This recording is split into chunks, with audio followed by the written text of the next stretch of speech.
Kasama po natin ngayong gabi si Cancio, ang National President ng UMYF, at si Ramil de Vera, National President ng UMYAF.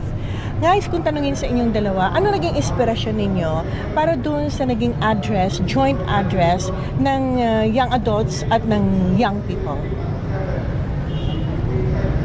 Sa amin po sa young adult, kaya nga po nung isa sa mga nasabi natin, we've been longing for a church na yun po bang magiging guide namin, kasi we are at the prime of our lives na we're building our families, we're establishing our careers, and gusto namin yung church na siya mismo yung mag-guide sa amin. We are longing for a parent, and that is our church. Okay. And how about you, Dale? Tulad ng sinabi namin sa address, Charged, Rooted, United, we are all charged by God to do God's ministry here on earth. Both the young people, and hindi lang sa young people, pati sa lahat ng members ng church. And then, we are rooted by the Word of God, so that yung Wesleyan heritage, yun talaga yung laging nurture sa bawat young people at members ng ating churches. So that, yung church natin maging united talaga bilang isang Methodista. Okay, so kung yun ang mga naisin ninyo, what if, what if hindi nyo makita yung guide na sinasabi ninyo sa loob ng inyong iglesia? Aminin natin na ang nangyayari sa churches natin, local churches, young adults like you, for instance, are leaving the churches and going to fellowships, no? At kung saan sabi nila, doon sila nagkakaroon ng spiritual feeding. That since you're already aware of this particular situation, granting it will not be given to you, for instance, walang mag-guide, walang magulang, for instance, na mag-i-inspire sa inyo upang manitili kayo sa loob ng ating iglesia, what will you do now? You know, since you have that particular awareness. In fairness, yung pong nakikita po namin sa proceedings ngayon sa Central Conference, actually it's almost a dream come true, dahil parang nakita namin ngayon kung paanong binigyan ng boses ang mga kabataan, ang youth at saka ang young adults, at binigyan tayo ng chance na makaupo as delegates sa Central Conference. I think this is a good start, this is a good sign. And kapag halimbawa hindi pa rin namin makita, kaya nga po ng tanong ninyo, we will still remain in our faith as United Methodist Church. We'll still love the church dahil ito yung mahal naming inang iglesia ng mga kabataan. So we will continue to pursue our dreams hanggang sa makita namin yung church na hinahanap namin within the United Methodist Church. We will not stop here. We will move on. We will uphold our faith, and I know God is doing new things in our lives now. Because what I'm trying to say is, since you already saw the need as young adults, and if you cannot find that inspiration, maybe the young adults can serve as the role models for our young people now. So bakit pa natin hahanapin kung wala? Sas alam niyo naman kung anong hinahanap ninyo, maybe alam niyo na rin kung anong kasagutan doon. Challenge siguro sa young adults na kayo na ang mag-umpisa, sa inyo na manggaling pa yung change na hinahanap niyo. After all, what you said was, ano ba sinabi niyo? It was? Charge. Rooted. And united. Maari siguro, through the Holy Spirit, di na natin kailangan hanapin pa sa labas, no? Magmumula na sa inyo. So yun ang challenge na tinapon nyo sa Central Conference, Philippine Central Conference, na siguro nakikita ninyo there's a need, and maybe kayo na nga yung tumatayong leaders ngayon ng young adult at ng young people.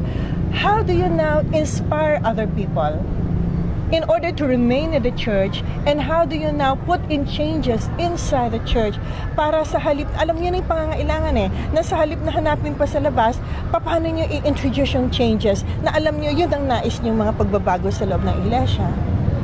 For me, being the leader of the young people, isa sigurong opportunity na ipakita sa lahat ng mga young people na we are the church now, and we are the church of the future. Yes. So that, kung ano yung ginagawa namin ngayon bilang mga young people, yun din na makikita yun sa future. Yes, that's good. Yeah.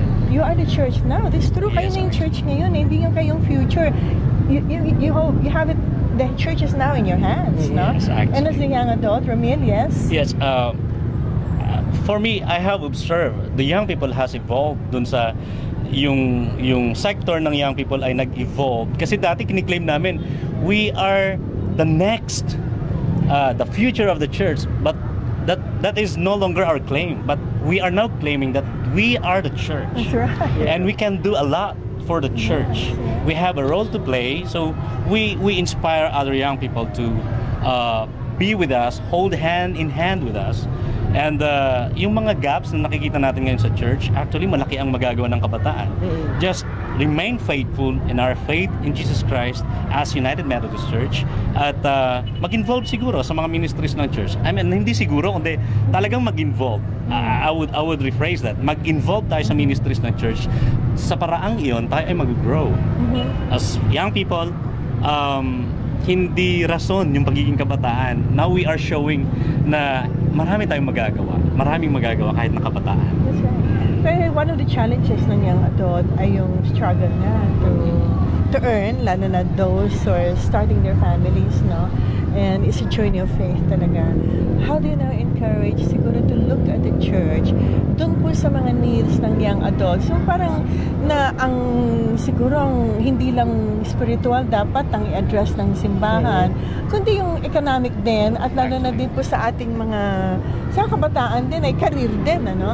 Paano kaya natin babaguhin social? That's napakahalaga ng social na yun, no? How do we now put in those things in place, no? Kasi yung pagkakamali natin most often ay yung motherhood statements, no? Ang daling sabihin yon, pero concrete steps, ano kaya ang pwede natin gawin? Lalo na put inside that particular context, struggle with economy, struggle with starting a family, struggle with studying, struggle with the social media. Paano kaya yung mga basic steps na maaari niyong gawin ngayon? Since yun nandun na sa puso ninyo, yung impetus for change, yung commitment niya na kayo na yung change, kayo na yung church. Ano kaya yung unang steps na pwede niyong i-initiate para ito ngayon ay susundan naman din ng ibang mga local churches? Remember that you are in the national level. Paano magsisip down itong sentiments ninyo sa local church level? Sa young adults po, we started advocating sa lahat po ng annual conferences. Kasi dati po, nakafocus po tayo sa youth ministry lang. Yes. But in the past year, we have made an appeal sa lahat po ng annual conferences na gumawa din ng isang body or special body equivalent dun sa ginagawa pong Council on Youth Ministry sa mga annual conferences na para sa young adults naman, and we call it Council on Young Adult Ministries, and that is disciplinary, na yun po ang hindi nakikita po ng maraming churches natin sa grassroots. And through those agencies, pwede nating ibaba ngayon yung mga aspirations natin from national, because we have a lot of things na gustong mangyari sana sa grassroots level, kasi makikita natin na yung impact kasi hindi lang sana sa national, because we are dreaming for the whole church. Pero kapag hindi ito supported ng local, ito po ay hindi po talaga magta-translate into reality. That's why we are starting na magkaroon po tayo ng mga structured na mga moves, like creating Council on Young Adult Ministries in the conference levels, at yung bagong na-approve po ngayon na Young People's Council, National Council on Young People's Ministry.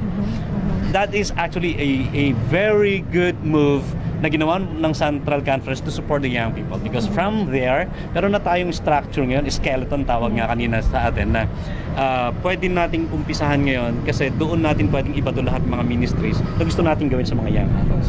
We are now having a structured group na pwedeng mag-entertain lahat ng mga ministers na pwedeng nating ibato sa Central Conference. Yes. Does it go the same para sa ating youth? Yes, as what Bishop Dick says lately, sabi niya, go. We need to be the church that goes, na kailangan talagang mag-disciple ng maraming tao, as what our Cordillera theme says, make disciples of Jesus Christ to transform the world. So let us go, and yung theme namin sa UMYF, sabi, intensify social holiness, so that maging sustainable yung leadership sa ating church. Maraming salamat sa inyong mga panahon. At looking at these young people, I'm very sure na you also feel what I feel right now, that there's definitely a future of hope for the United Methodist Church in the Philippines. Thank you very much. Thank you po. God Thank bless. you. Thank you. God bless.